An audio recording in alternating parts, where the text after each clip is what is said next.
ngayon, narito ang tampok na kasaysayan ng buhay ni Carlos. Kailan naging kasalanan ang umibig? Dito sa ating dulang, mga ginintuang kasaysayan.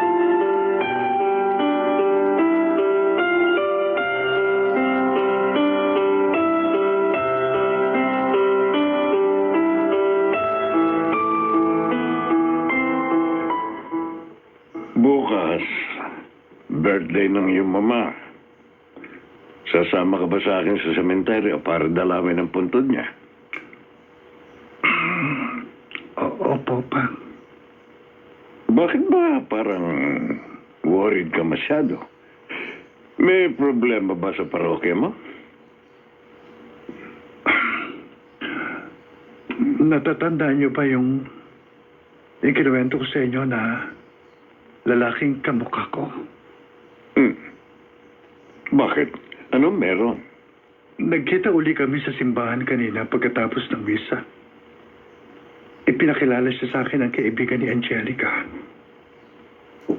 Pa, nalaman ko na ang kanyang ama pala ay si Rafael Esplano.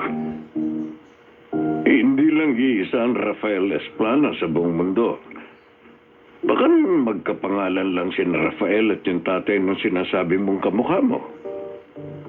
Sana lang po magkapangalan lang sila. Pero, hindi ko po maiwasang kabahan. May palagay kasi kung nagsinungaling si Rafael bago siya mamatay. Carlos, huwag mo nang alalahanin yun. Nagkataon lang siguro yun. Baka maka-apekto pa yan sa'yo at sa bukasyon mo kapag iniisip mo pa mga yan. Paano kung totoong kutob ko na nagsinungaling si Rafael sa akin? At buhay pa pala yung... Anak, huwag kang mag-alala. Tutulungan kitang alamin ang katotohanan.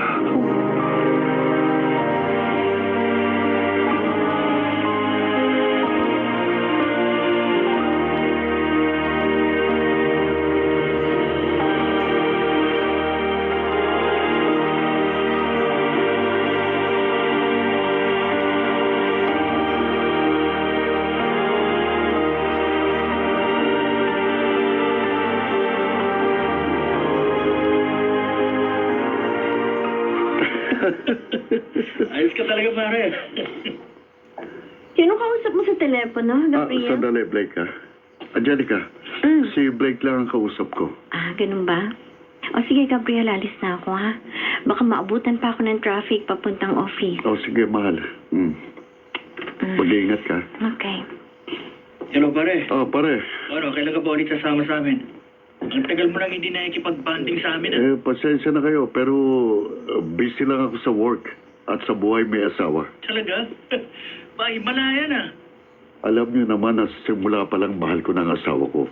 Bumabawi ako sa kanya eh. Kakaroon man kami ng misunderstandings noon, pero pinapatunayan ko sa kanya na hindi siya magsisisi na akong piniling niyang pakasalan. Mabuti naman kung ganun. Si Angelica lang palang magpapabago sa'yo eh. Sana pare, tuloy-tuloy na yan. Si Angelica ang pinakamagandang regalong dumating sa buhay ko, Blake. Kaya handa kong gawin ang lahat. Sumaya lamang siya sa buhay ko.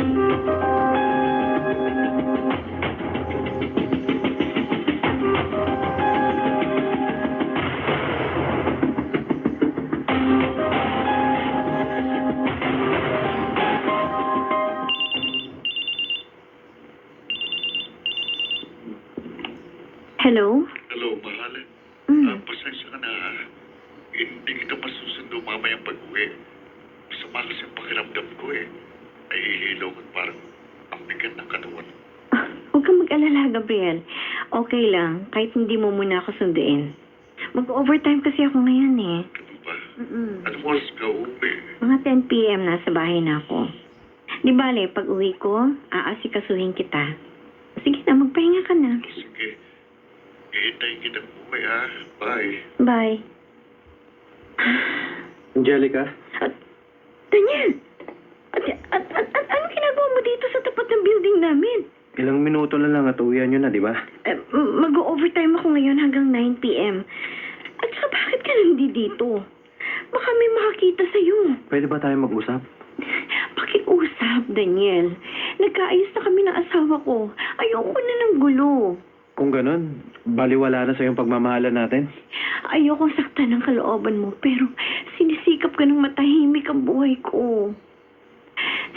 Oo, aaminin ko sa'yo. Mahal kita. Pero sinisikap ko na kalimutan ka. Kasi yun ang alam kong makabubuti sa atin. Hindi ko kaya, Angelica. Hindi kita kayang pakawalan. Para akong mamamatay kapag ginawa ko yun. Daniel, sige na. Umalis ka na. Malilintikan ako sa asawa ko kapag may nakakita sa atin na magkasama tayong dalawa. Alam kong mas pipiliin mong sumama sa lalaking hindi mo mahal. Dahil yun ang utos sa'yo. Daniel, Pero hiling ko lang sana sa'yo na huwag mo namang i-give up ang pagmamahalan natin. Kahit man lang konting oras, maglaan ka para sa atin. lalong magugulo lang ang mga buhay natin kung ipipilit mo yung gusto mo. I'm sorry, Daniel. Pero kailangan ko nang bumalik sa opisina. Teka, sandali. Hindi ako susuko, Angelica.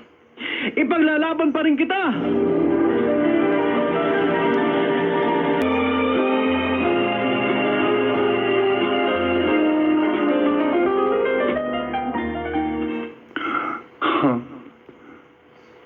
Alam kong lugar na ito. Dito kami unang nagkakilala ni Rafael. Sandali. Bakit pala ako narilito ko? Carlos! Rafael!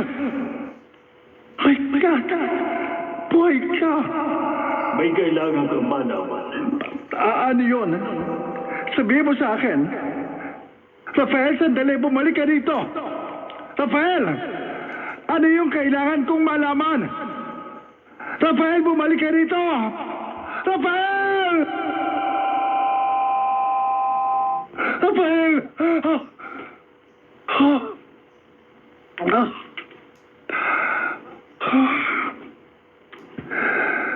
Napanaginipan ko na naman si Rafael. Oh, Diyos ko. Ano po kaya ang ibig niyang sabihin? Wala kang ganang kumain.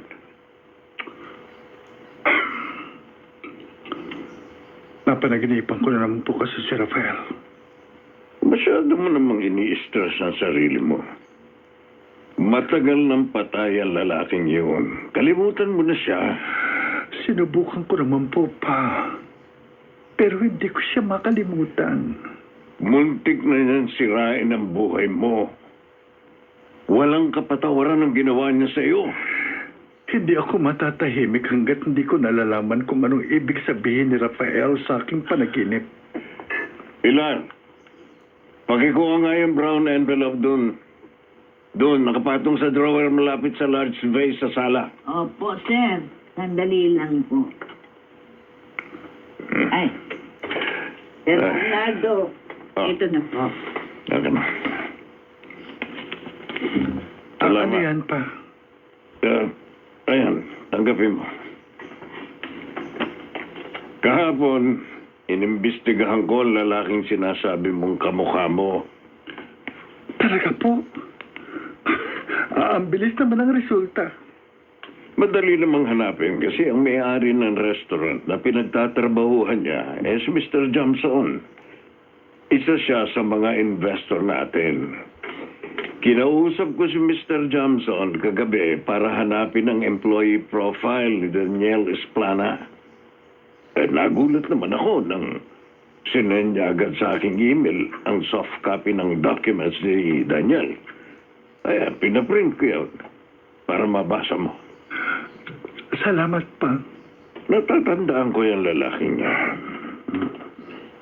Nagkita na kami dati. Isa siya sa mga nakaaway ni Gabriel noon. Pa, may posibilidad kaya na nabuhay ang isa ko pang...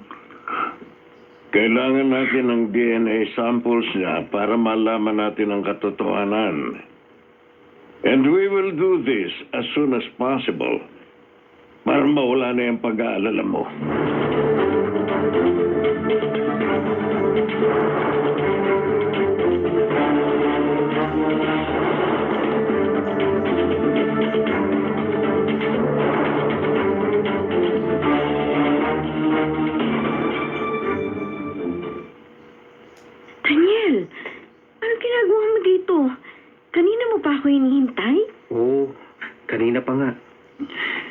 pasensya mo na ako kung makulit ako, ha. Pero hindi kita kayang i-give up talaga, eh. Daniel, Oh, bakit ka umiiyak? tama ka. Hindi kita kayang i-give up. Ikaw pa rin ang mahal ko. Pero gustuhin ko mang magsama tayong dalawa. Hindi na pwede. Katulad ng sinabi ko sa'yo, maglaan ka lang kahit konting oras sa ating dalawa. Kahit sandali sa buhay mo, maranasan mo ang kaligayahang dala ng tunay na pag-ibig. Sige. Pumapayag na ako. Kahit man lang isang oras, pakalimutan kong pait ng kapalaran natin. Oh, Angelica.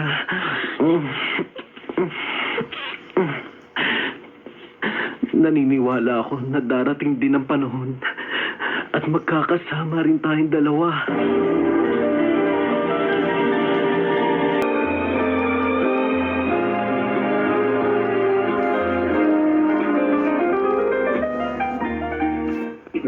Attention, kitchen staff. Mayroon lang akong mahalagang announcement. Ano kaya yung announcement? Sana magandang balita. Nakatanggap ako ng utos mula sa ating boss na si Chef Raymond. Magkakaroon tayo ng random drug testing para masiguro na wala sa inyo ang positive sa pinagbabawal na gamot. Ito ang sasailalim sa random drug testing ngayong araw. Sina Michael, Edwin, Florinda, Evelyn at Daniel. Yung mga hindi natawag, sa susunod na lang kayo. Bakit kaya ako isasailalim sa drug testing? Pinagkakamalan ba nila akong adik? Pero ayos lang naman yun. Hindi naman ako lulong sa droga, eh. Yung mga pangalang natawag ko, sumunod kayo sa akin.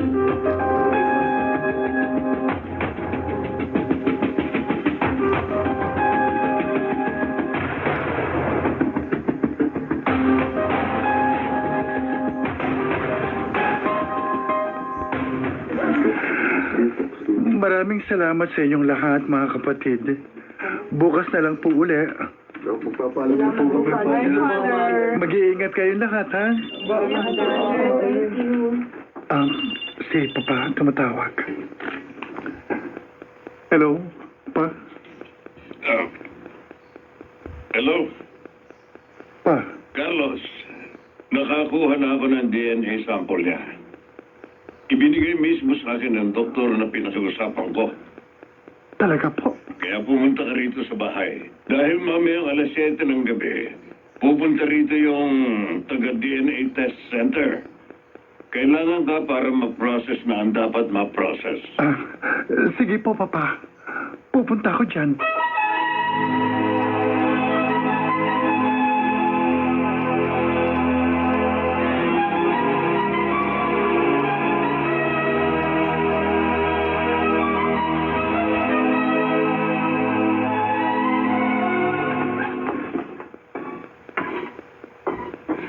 Ito na yung kwarto, Angelica.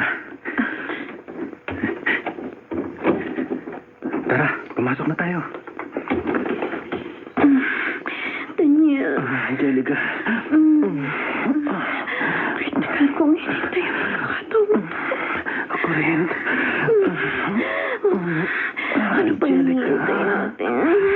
Daniel, sa kama, mahal ko. Halika na.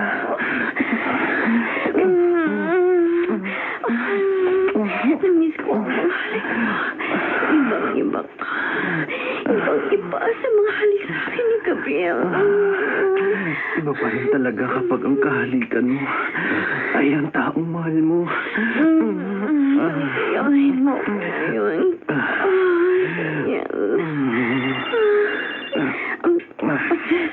Sandali. Ben? Tumatawag sa cellphone ko si Gabriel. Huwag mo nang sagutin yung asawa mo. Hindi pwede. Magsususpecho siya kapag hindi ko siya sinuko. Huwag kang gagawa ng ingay. Sasagutin ko na. Ben? Hello, Gabriel? Akala ko ba umuwi ka ng maaga? Nasaan ka na ba? nagkaroon lang ng emergency sa opisina at kinailangan ko ng mag-overtime. Baka hindi muna ako umuwi sa atin, ha? At sa bahay na lang ako ni Mama matutulog. Pasensya ka na, Gabriel. Mag-overtime ka eh. Di ba sinabi mo? Kung gano'n, mag-iingat ka, bahala. Huwag masyadong magpapagpagod at magpapastress. I love you. Mahal din kita. Oh, ayan, tapos na yung call. Sana lang talaga hindi magsuspecha sa akin ng asawa ko. Kalimutan mo muna si Gabriel at sa akin mo muna ito ng atensyon mo. Oo. Dahil ikaw lang ang tunay kong mahal. Wala nang iba.